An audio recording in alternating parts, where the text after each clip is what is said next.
이항승 교수입니다. 저는 오늘 이제 좀 편하게 말씀드릴게요. 제가 저는 접근 시각이 좀 달라요. 그래서 오늘 아까 얘기가 저런 거였잖아요. 해결책을 제시하는 거잖아요. 근데 일련의 논의들을 보면 답답함을 느낍니다.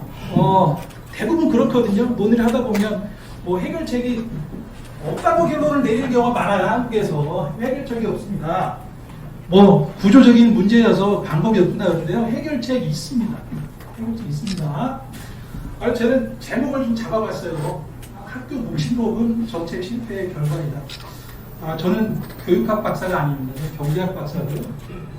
게임이론을 전공했어요. 게임이론이라는 것은 좀 생소할지 모르겠지만 많은 사람들의 상호작용을 연구합니다. 교실도 상호작용이 될 수밖에 없습니다. 많은 이해관계가 얽혀 있거든요. 그 관점에서 제가 정말 답답한 마음에 한번 제가 설명을 드리겠습니다.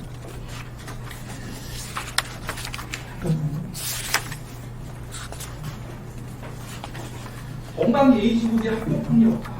저희 나라는 동방예의지국이라고 하죠. 근데 요즘 일어나는 학교폭력을 보면 동방예의지국일까 싶어요. 매우 위선적인 말이기도 하고요. 초등학생이 여교사를 폭행하는 사건이 발생했고요. 폭언과 악성 민원이 이어지고 있다고 하는데 현장에 계신 선생님들 많이 오셨는데요. 다시 한번 존경의 말씀드립니다. 그리고 요즘 또 금쪽이 신드롬이 있잖아요. 이것도 저는 좀 문제 제기를 하고 싶은 게 금쪽이는 다 금쪽이에요.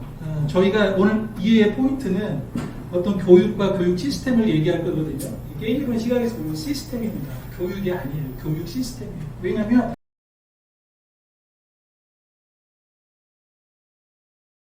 금쪽이요. 자기 자식을 안 죽여서 사람 누가 있어요. 그럼 남의 자식 어떻게 합니까? 남의 자식은 상대적이거든요. 그런 관점에서 문제 제기를 하려고 하는 거고요. 우리 사회 보면요. 가장 이 메커니즘 정책 설계 시각에서 봤을 때 가장 황당한 경우가 규칙 적용이 없는 거예요. 우리나라 모든 문제들을 분석해 보면 법은 있는데 법 적용이 잘 안 되잖아요. 나쁜 일 하고 빠져나가고 뭐 이렇게 또 법 자체가 모순이 되고 이런 경우 많이 있어서 요즘 문제가 많이 되고 있는데 제가 교실을 분석해 봤더니요. 규칙 자체가 없더라. 규칙 자체가 없는데 규칙 적용을 어떻게 합니까? 규칙이 있어도 규칙 적용을 해도 못해서 문제가 되는 판에 규칙이 없는 게 규칙이 그 규칙을 바로잡은 게 우리 이 정책 설계의 시작이고요. 그래서 또 하나 얘기하면 우리 호모사피엔스들 우리 교육에서 좋은 것만 가르치잖아요. 근데 게임이론 시각은 그렇지 않습니다. 현실적입니다. 위선은 없습니다. 왜냐하면 이해관계가 얽혀 있기 때문에 요즘 다 그 싸움이에요. 호모사피엔스의 염치가 생겨난 것은요. 규칙을 만들고 난 다음입니다. 그 뒤로 염치와 파렴치가 있어. 그 이전에는 염치와 파렴치가 없었다니까. 그래서 공식입니다. 공식. 규칙이 없는 곳에서는요. 가장 미개한 사람들이 가장 큰 수혜자가 됩니다. 교실도 마찬가지예요. 규칙이 없고 만약에 그냥 마음대로 아무런 규칙을 만들자고 내버려두면요. 가장 와일드하고 가장 문제가 가장 큰 피해자가 되는 거예요. 교수님들 계시잖아요. 아니 우리 학생들 취업하기 어렵다고 해서 모든 학생들 수강생을 다 A+ 주면 어떻게 될까요? 그렇게 주장하는 사람 계시거든요. 다 A+ 주면 어떻게 될까요? 그러면 가장 공부를 게으리 하는 사람이 가장 큰 수혜자가 됩니다. 가장 열심히 하는 사람이 가장 큰 피해자가 됩니다. 그렇게 할 거면요. 교육이 필요가 없습니다. 그러한 관점이에요.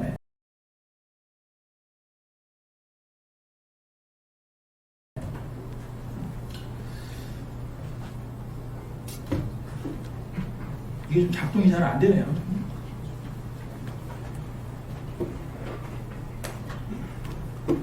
잠깐만요.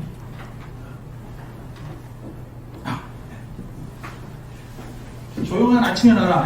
우리나라를 조용한 아침의 나라라고 하죠. 근데 조용한 아침의 나라라고 하기에는요, 이 와일드카드 레이스라고 저는 생각할 수 있겠습니다. 와일드카드 레이스. 우리나라 선진국 되려고 하잖아요. 근데 선진국들이 없는 게 우리가 있습니다. 얼마 전에 CNN 보도가 됐죠. 학원이야. 이게 구조적으로 아주 뿌리 깊은 문제거든요. 학생들 아침에 학교 가고 밤에 학원. 제가 얼마 전에 사진을 봤는데 정말 깜짝 놀랐습니다. 학원 가서도 되게 열심히 하잖아요. 요즘 이 킬러 문화 말이 많잖아요. 말이 많은데 학생들은 학교에서 자고 있는 거예요. 한 30명 학생들이. 그러면 학교를 왜 갑니까? 그러면 학교를 왜 만들어요? 학교를. 좀 지루하시더라도 조금만 들려주셨으면 좋겠어요. 그런지 제가 좀. 그래서, 제가 책도 썼지만, 와일드 카드다, 이거 입시 경쟁이다, 이거 레드 레이스다, 뭐냐. 어떤 쥐들이 달리는 경쟁이거든요. 이게 굉장히 소모전이에요, 소모전. 네. 소모전이에요. 그래서 솔직히 찝으면 우리 한국이 선진국이라고는 하지만 이 교육 분야에 있어서는 아직 선진국이 아니다. 조금 이따 더 자세한 말씀 드리겠습니다. 줄 세우기, 무한 등수 경쟁. 그리고 우리 게임에서 나오는 이 공교육과 사교육의 문제가 원래대로라면 정상이라면 보완관계가 돼야 맞아요. 보완관계라는 것은 상호작용하면서 서로가 서로 좋은 거거든요. 근데 대체관계가 있습니다. 그래서 그런 현상이 벌어지는 거예요. 학생들이 학원을 열심히 다니면 보완관계라고 하면 학교에서도 열심히 들어야 되는데 학교에서 수업을 안 듣는단 말이에요. 그러한 인식들이 이 학부모들에게 번져 있기 때문에 학부모들이 학교를 자체를 우습게 하는 거예요. 네, 좀 솔직히 제가 좀 말씀드릴게요. 이거 진짜 심각한 문제입니다. 제가 정말 충격받았어요. 저거. 근데 이건 좀 아닌 것 같고요. 자, 그런 어떤 포인트가 찢을 수 있겠고요. 공방의 등불. 우리나라를 좋은 말은 다 있어요. 인도 타고는 등불이라고 했다는데 깨진 유리창. 저는 하나 제기하고 싶습니다. 깨진 유리창 뭐냐면요. 예전에 실험을 했습니다.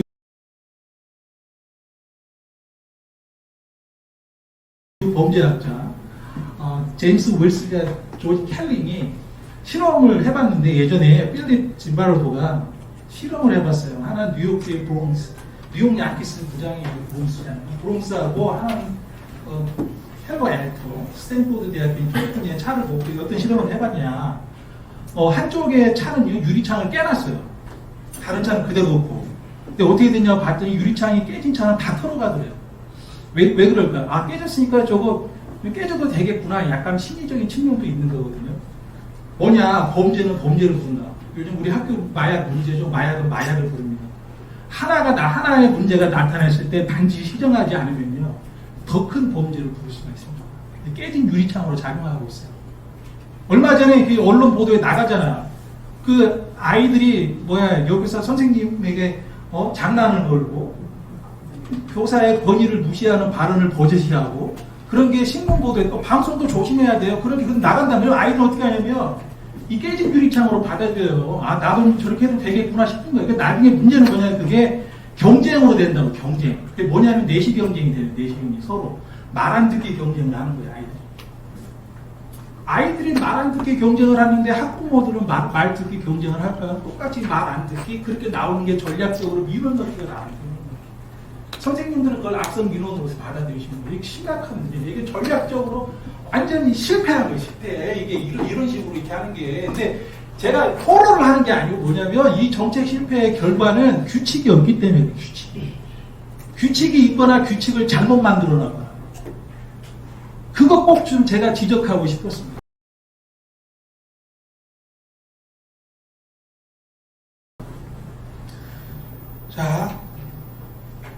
자, 선진국 호소국에 그래서 제가 한 5분 남으면 제게 제게 신호를 보내주십시오. 좀 이따 신호 설명을 드리겠습니다. 선진국 호소국의 함정. 우리 한국이요, 이제 많이 발전하고 있어요. G8 국가에서 사실은요, 공식이 있습니다. 선진국은 반드시 선진적 교육 시스템이 있고, 선진적 교육 시스템이 있으면 선진국이에요. 그래서 선진국은 교육 시스템은 같은 거예요, 논리적으로. 네, 그만큼 저는 교육이 중요하다고 보고요. 교육을 100년지 대계라고 하지 않습니까? 그런 차원일 거예요. 왜 그러냐면 경제학적으로도 설명이 가능합니다. 왜요? 노동시장에 노동자원들이 학교를 통해서 나오잖아요. 그 연구를 해서 노벨 경제학상을 받은 사람이 있습니다. 게임을 조금 더 제가 소개해 드릴게요.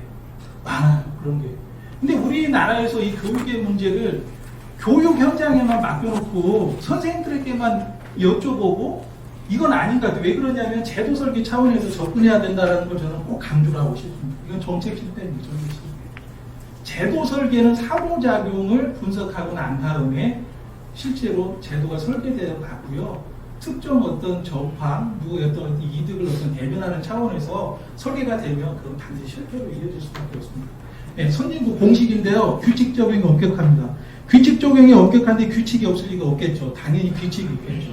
중진국은요, 규칙은 존재하는 형식적이에요. 네. 예를 들어, 그래서 이게 어떤 이렇게 규칙이 보면 목소리 큰 사람들의 것이 되는 경우가 많죠. 우리나라 융통성이라고 하지 않습니까? 융통성. 그래서 고무줄 잣대가 되고요. 후진국은요, 규칙이 없어요, 대부분. 그러니까 원시적 농경사회 또는 대신 관습이 있죠. 관습은 말 그대로 구속력이 없잖아요. 힘센 사람들의 것이거든요.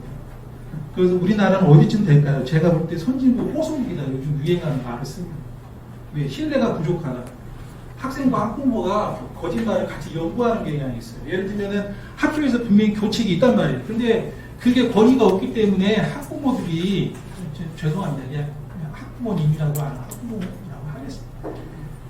교사가 시켜가지고 뭘 하고 학교에서 요구를 하면 안 해요. 그러면 낸단 말이에요. 근데 왜 교사가 시키면 안 하냐는 말이에요. 그만큼 권위를 인정하지 않거든요. 그러다가 나중에, 야, 너 왜 이렇게 학생이 이렇게 했어? 그러면 그때야 비로소 이 책임을 회피하기 위해서 하는 게 우리 학부모가 학생들하고 거짓말을 같이 이제 쉽게 말하면 구실을 찾는 거예요. 야, 너 학교 가서 이렇게 얘기해. 이 거짓말을 보라고 거짓말을 만드는 거거든요. 이게 정책 실패에서 왔습니다. 네. 자, 우리 생각하기 쉽습니다. 맨날 우리나라 문제가 생기면 뭐라고 얘기하냐. 물 한잔 마신다 하겠습니다.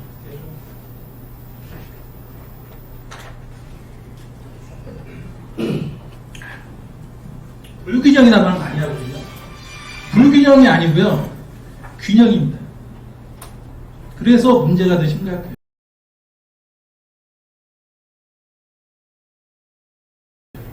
게임 이론에서 균형이라고 하면 뭐냐면요, 고착돼서 안 바뀌어요. 아이들이 말 안 듣는 거, 학부모들이 학교 권위를 인정하지 않는 것 자체가 균형이에요, 균형. 균형이기 때문에 도덕심이나 양심의 호소에서는 절대로 바뀔 수가 없는 거예요, 저거.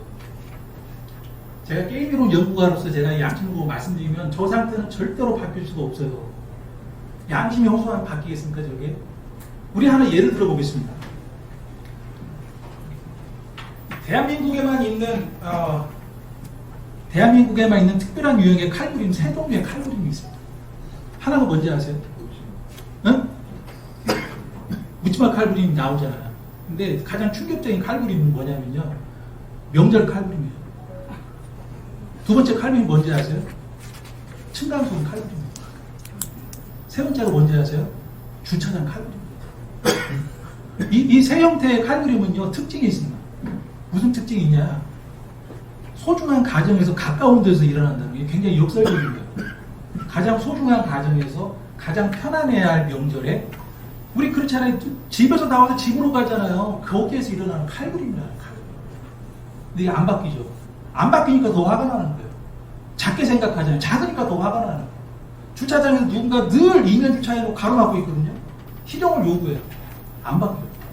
그 사례가 있습니다. 그래서 얼마 전에 있었잖아요. 그런 하면 좀 다음에 나중에 찾아오세요. 주차장 가로막은 분들 계세요. 주차장 입구를. 왜냐면 규칙이 없기 때문에 이런 일이 벌어지는 거거든요.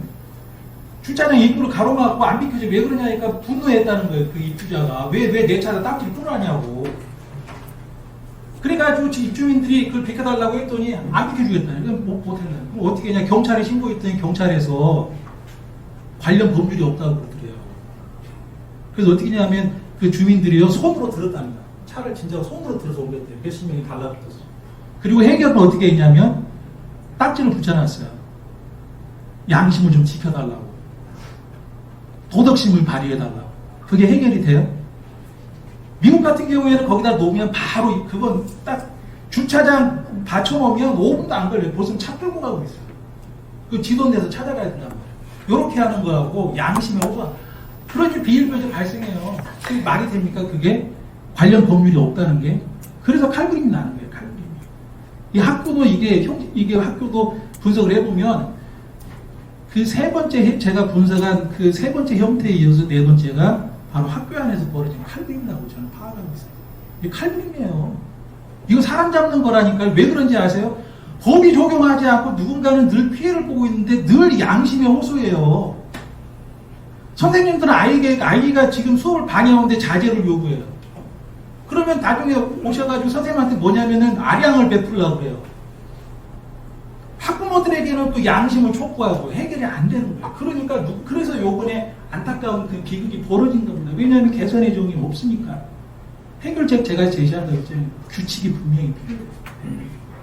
그런 차원입니다. 그래서 중요한 건 뭐냐면 학교를 카오스로 만드는 것은요, 균형입니다. 균형 상태. 근데 굉장히 나쁜 균형이죠. 우리가 고전경제학에서 표준경제학이라고 하는데 항상 균형을 얘기하거든요. 균형. 그럼 사람들은 균형 그러면 좋은 걸 연상해요. 게임 이론에서는요, 제가 좀 뭐라고 좀 말해서 빨리빨리 하겠습니다. 강의 시간 한 5분만 더 주시면 좋겠어요. 좀 양해해 주시면. 게임 이론에서는요, 좋은 균형만 있는 게 아니고 나쁜 균형이 실현돼요. 특징은요, 나쁜 균형이 실현되면요, 절대로 바뀌지가 않아요. 그건. 안 바뀌어요. 칼부림이 나도 안 바뀌어요. 이런 상태입니다. 경각심을 갖고 우리가 좀 접근할 필요가 있겠다. 자, 공유제 비극, 손을 빨리 하겠습니다. 자, 뭐냐, 이 공유제 비극이에요. 공유제 비극. 공유제 비극은 공짜의 비극과도 같거든요.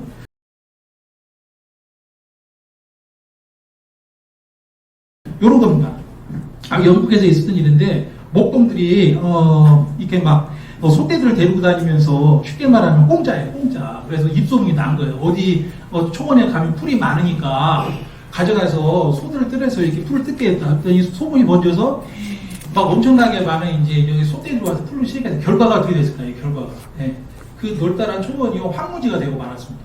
황무지가 되고 나니까 이제 다시, 그러면 저거 초원을 갖다 황무지로 만든 녀석들이 누구냐? 뒤늦게 이제 색출하기 시작하는 거예요. 말이 되냐고요. 안 된다고. 그 전에 미리서 정책 당국이 규칙을 만들어놨어야 된다고요. 네. 저희 공유제 비극이거든요. 그래서 공유제 비극으로 인해서 우리 이 노벨상 받으신 분이 저 엘리노르 오스트롬이라고 여자 그 학자분이 2006 노벨상 그거에 대한 분석이었던 거예요. 왜냐하면 무질서거든요. 무질서.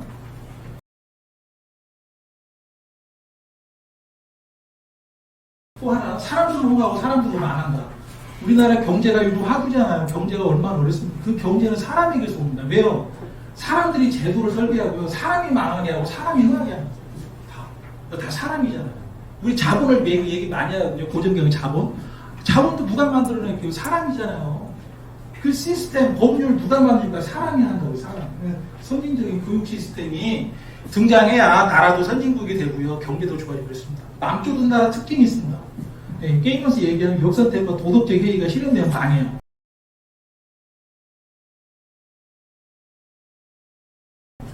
도덕적인 역선택은 뭘까요? 가장 쉽게 설명드리면 꼭 있어야 할 것은 없고요. 꼭 없어야 될 건 꼭 있어요.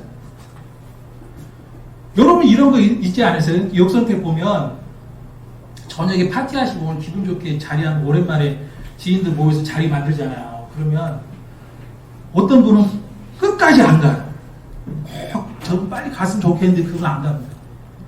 저분은 좀 계속 남았으면 하는데 그분 빨리 가요. 왜 그런지 아세요? 안 가는 분은 다른 데 있으면 싫어해요. 갈 곳이 없다니까. 그러니까 안 가고 계십니다. 인기가 없으니까. 저분 좀 계속 남았으면 좋겠다. 빨리 가. 왜? 다들 오라고 하는데 많으니까. 역선택이에요. 일단 보세요. 저 사람 빨리 갔으면 안 가요. 썰렁하게 만들고 나중에는 조직이 망한다니까. 그런 분들 왜 안 가고 있으니까 나중에 안 나와요. 다른 분들이. 좋은 분은 빨리 가고 안 나오고 바빠서 안 나오니까. 이게 역선택이에요. 이런 일이 벌어지면 망하는 거예요. 이게 제가 말씀드렸죠. 시스템이 양이 아닙니다. 양. 자, 그 다음에 우리 학교가 꼭 있어야 할 규칙이 없고요. 꼭 없어야 할 폭력이 있잖아요. 지금. 그리고 이 도덕적 회의는 뭘까요? 맡아야 할 책임을 잘 안 하는 거예요.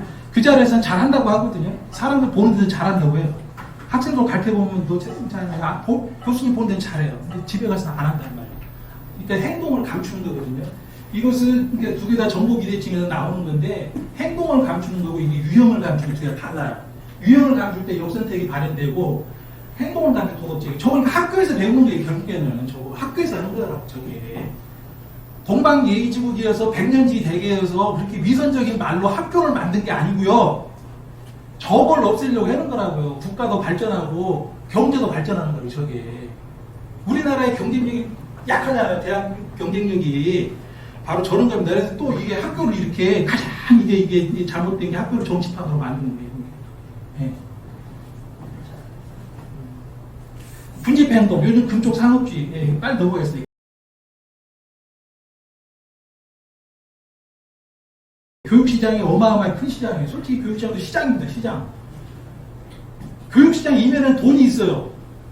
경제적 원리라고요. 입시 보세요. 수능 킬러. 일타 강사도 보셨죠? 돈이라고요. 그 사람들은 뭐냐면 이 명확한 상업성이 있어요. 내시 경쟁을 벌이고 있어요. 왜? 학생들 학부모들하고 최대한 돈을 더 많이 벌기 위한 거예요. 근데 거기에 막 우리 교육당국이 넘어가고 신드롬이 일으켜져가지고 교육정책이 변해서는 안 된다는 겁니다. 저건 상업주의거든요. 그래서 저것도 군집행동입니다. 군집행동 쉽게 얘기하면 따라하는 거예요. 따라해. 남들이 하면 따라해요. 어떻게 따라하냐면 친구 따라 강남 간다고 누가 가냐 뒤집 보고 따라가는 거예요. 실험을 해본답니다. 저기서 쫙 해가지고 한 500명 강의를 듣는데 뒤에서부터 조용조용히 나가잖아요. 그럼 사람은 따라가요. 네, 따라가야 돼요. 네. 자, 그래서 이제 오늘의 포인트는 이겁니다.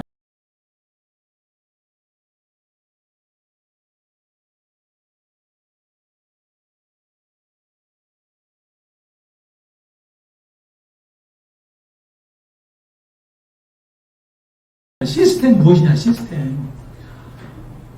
이게 핵심이거든요. 시스템이 무엇이냐. 교육 시스템이거든요. 교육이 아니고, 오늘 그 문제의 포인트는.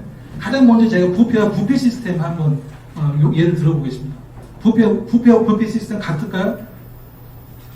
부패와 부패 시스템 다릅니다. 부패는요, 비정상적인 사람이 벌이는 거예요. 부패 시스템은 아니에요. 정상적인 사람도 같이 해요. 왜? 정상적인 사람도 그 부패에 가담하지 않으면 자기에게 불리익이 돌아오기 때문에 쉽게 얘기하면 해코지를 당한다고요. 해코지를. 그러니까 할 수밖에 없어요. 이게 부패 시스템이에요. 교육과 교육 시스템도 비슷한 맥락입니다. 그래서 교육과 시스템이 다르다. 가정에서 부모가 자녀를 훌륭한 교육입니다. 조선시대 서당에서 학생들의 천장을 가리는 교육이에요. 하지만 이건 시스템이 아니에요. 이건 시스템이에요. 시스템에 수학적 정의가 있습니다. 뭘까요? 네. 시스템은 많은 부원집합으로 구성되는 큰 집합이에요. 우리가 집합 배웠잖아요. 집합이 원소만 있다고 배우는 게 아니고 원소 자체가 부분 집합이랍니다. 그러니까 가정이 부분 집합이에요. 조선시대 서당은 시스템이 아니라고. 왜냐하면 그 원소만 있잖아요. 학생들. 하지만 우리나라 지금 학교 보면은 그 가정이 속해 있잖아요. 가정은 하나의 원소로 구성되어 있고. 그러니까 시스템이라고. 그걸 내다보고 정책을 만들어야 하는 거죠.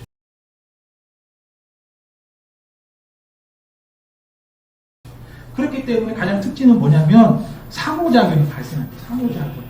그 상호작용에 대한 헤아림이 꼭 필요한 거예요. 그게 없기 때문에 이 외문과의 정책들이 나오는 건데 바로 이거 어디서 나왔냐? 교육 포퓰리즘입니다. 정말로 정책 설계자들이 객관적인 마인드로 제도를 만든 게 아니고 정치적 편향성에 따라서 특정 어떤 정파적 이득을 만드는 요량으로 만들어놨기 때문에 그렇게 합니다.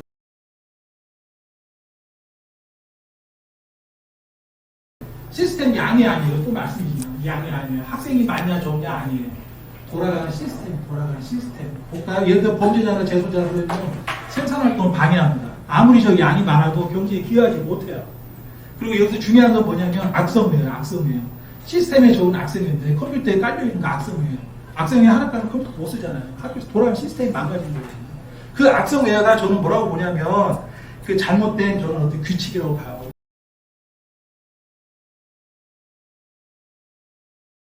요즘 학생 인권들이 많이 말이 되고 있잖아요.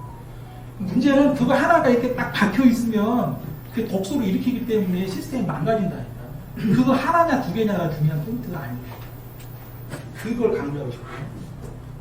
학교 존재의 이유 아까 말씀드렸죠. 게임 마이클 스펜스가 이 연구를 해갖고 노벨상을 받았대요. 굉장히 브릴리언트한 사람, 굉장히 머리가 좋은 분인데 학교가 왜 존재하냐? 학교가 왜 존재할까? 여기 우리 선생님들, 교장 선생님들 많이 계시지만 학생들 편의를 위해서 학교 편의를 위해서 만드는 게 아니고요. 왜 존재하냐면 인적 자원을 육성하기 위해서. 근데 인적 자원 육성이 어렵다네요. 왜 그럴까요? 정보 비대칭 때문에 그렇습니다.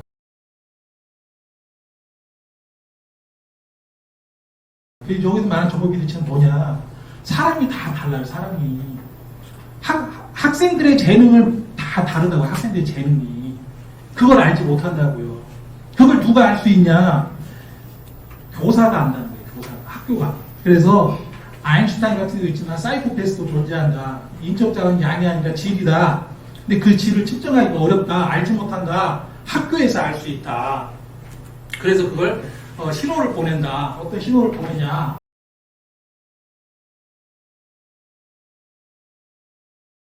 어떤 우리가 사거리에서 우리 운전하실 때 신호 보고 달리신단 말이에요. 이렇게 사거리에서 이렇게 좌우 안 떨어보고 달리거든요. 신호예요. 신호가 이렇게 편한 거거든요. 학교가 신호를 보낸다 이 말이에요. 그러면 어떤 정보냐? 그 학생이 어떤 사람인지에 대한 정보란 말이에요.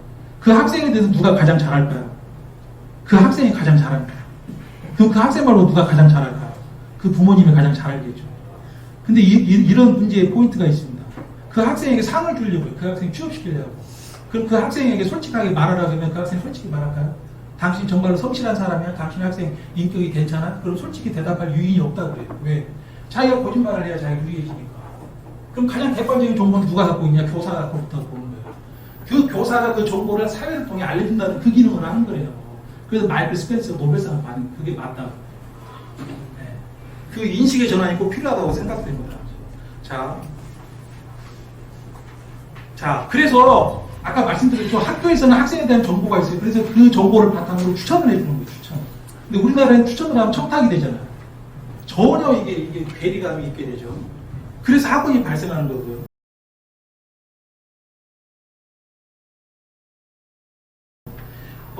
마크 벨리츠 2003년도에 쓴 논문인데 2006년 어떤 경제학계 어떤 최고의 논문으로 꼽히고 있는데 뭘 생각했냐? 선택 효과랍니다. 선택 효과.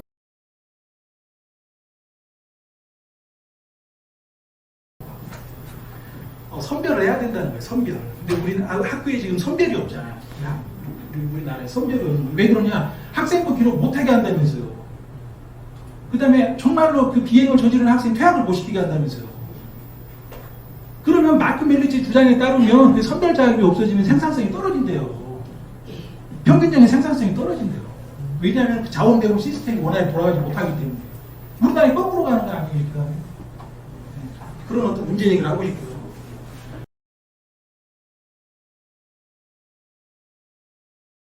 그래서 학교 정사 메커니즘 검증과 선별이다.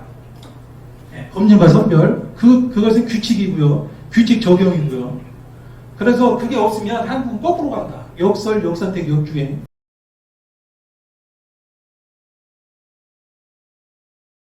네, 시스템이 없죠. 그래서 역설이죠. 또 규칙이 없죠. 그래서 공격 시스템이 붕괴된다는 거예요. 그래서 한국이 대전환기 시대에 구호반조라는 걸 거꾸로 하고 있다. 미국에 폭력이 없다. 왜 그럴까요? 공격 시스템이 구축되어 있고요. 미국 학생들이 한국 학생들보다 알겠습니다. 예, 좋습니다. 예, 바로 끝내겠습니다. 미국 학생들이 한국 학생들보다 착해서가 아닙니다.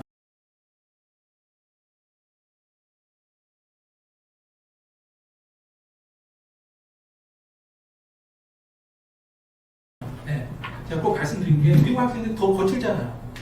근데 폭력은 없어요.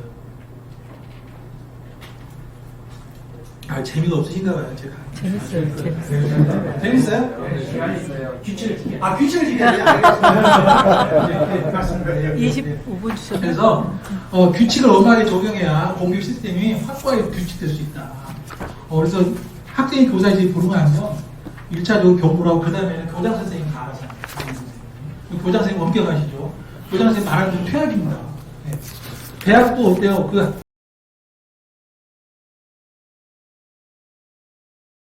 대학 학장님 말 안 들으면 퇴학시키잖아요. 정말 퇴학을 쉽게 시키더라고요. 미국의 근무 공식이 있잖아요. 교장 선생님 가장 바쁘시고요. 또 하나 뭐냐? 상벌 체계와 분업 체계가 분명하다. 그래서 졸업을 못하는 경우도 많다. 근데 우리나라는 다 졸업하잖아요. 네, 그 문제고요. 그래서 없애야 할 것이 가장 큰 영향을 미친다. 아까 말씀드린 대로 제가 볼 때 이 학생 인권 조례가 문제라고요. 그래서 아까도 말씀드린 악성 외형으로 작용할 수 있다. 그래서 그 분야는 이제 우리 교육 전문가 선생님들이 더 정확하시니까요.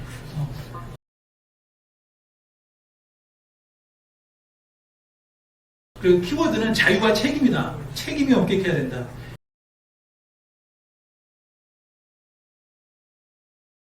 행태주의적 시각, 요즘에 봤을 때 어떤 근쪽의 논쟁, 조금 우리가 또 분석에 필요가 없고요. 자식 이기는 부모 없다.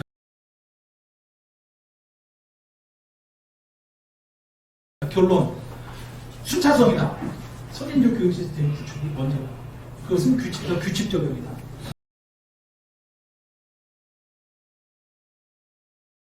그리고 첨언을 드리면 선생님들에게 맡겨놨다. 왜냐하면 교육자 분들이 전문이시니까요.